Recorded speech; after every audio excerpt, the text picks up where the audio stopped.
Hoy, en Pancho Pantalla, vamos a conversar un poco de Rómulo Gallegos y su presencia en la televisión venezolana.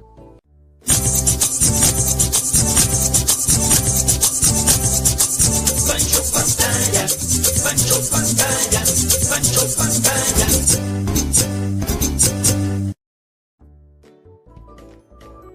Hay que recordar que Radio Caracas Televisión, a principios de los 80, realizó un ciclo de los cuentos de Rómulo Gallegos que fueron muy famosos.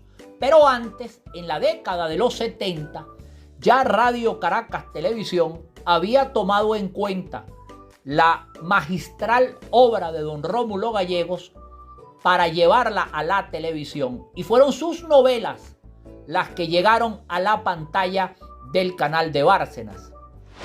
Particularmente, la primera de ellas fue Doña Bárbara, por supuesto la obra más representativa de Rómulo Gallegos.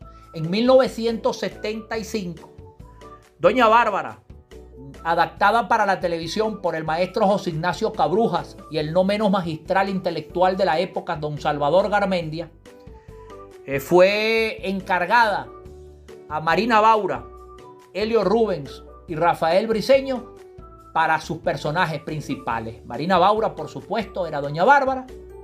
Elio Rubens era Santos Luzardo y Rafael Briceño hacía el papel de Lorenzo Barquero.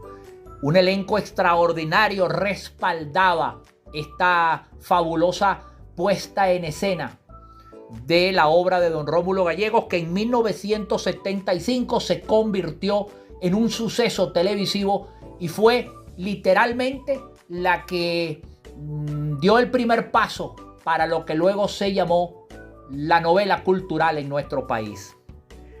En 1976, y visto el éxito de Doña Bárbara, decidieron llevar a la pantalla otra de las grandes obras de Rómulo Gallegos, y esta vez se trató de Pobre Negro.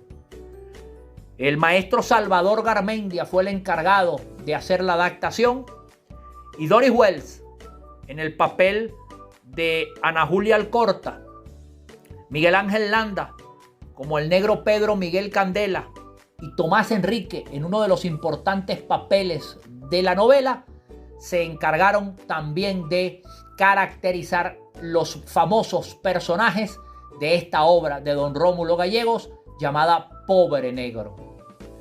También fue llevada a la pantalla en 1976 La Trepadora, una obra en la que Doris Wells, Gustavo Rodríguez, Hilda Vera y Oscar Martínez se encargaron de darle vida y color a esta adaptación del maestro Isaac Chocrón. Fíjense ustedes la calidad de los escritores que adaptaban las obras de Rómulo Gallegos en la pantalla de Radio Caracas Televisión.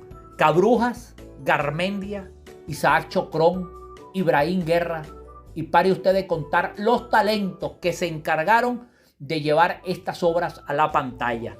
También tenemos que nombrar en 1976 otra adaptación que hicieron los maestros Cabrujas y Garmendia con la obra llamada Sobre la misma tierra, la cual fue filmada, porque en aquella época no había video, se filmaban las escenas en exteriores en 16 milímetros y se hacían en el propio Maracaibo. Fueron hasta Sinamaica a filmar estas escenas actrices y actores de la categoría de Marina Baura, Alberto Marín, Carmen Julia Álvarez y Daniel Alvarado.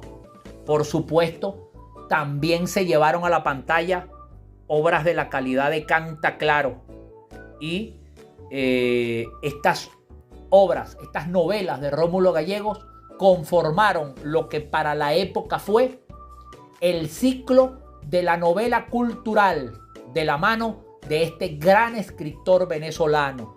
Este fue un aporte invalorable de Radio Caracas Televisión a la cultura, al conocimiento, a la literatura y por supuesto a la pantalla de nuestra gran televisión venezolana. Posteriormente, estos mismos autores, José Ignacio Cabruja, Salvador Garmendia, Julio César Mármol, decidieron de su propia mano crear novelas culturales y que tuvieran que ver con la realidad actual del país en aquella época. Y de allí en adelante vinieron obras como Sangre Azul, Estefanía y más localizadas en lo que era la identificación del televidente con sus personajes, novelas como Natalia de 8 a 9, La Señora de Cárdenas y Silvia Rivas divorciada. Pero en lo que tiene que ver con lo que hoy nos compete, el ciclo de novelas de Rómulo Gallegos fueron para nuestra gran televisión venezolana el gran aporte de Radio Caracas Televisión en la década de los 70. El ciclo de novelas de Rómulo Gallegos en Radio Caracas Televisión fueron Lo que yo vi en TV.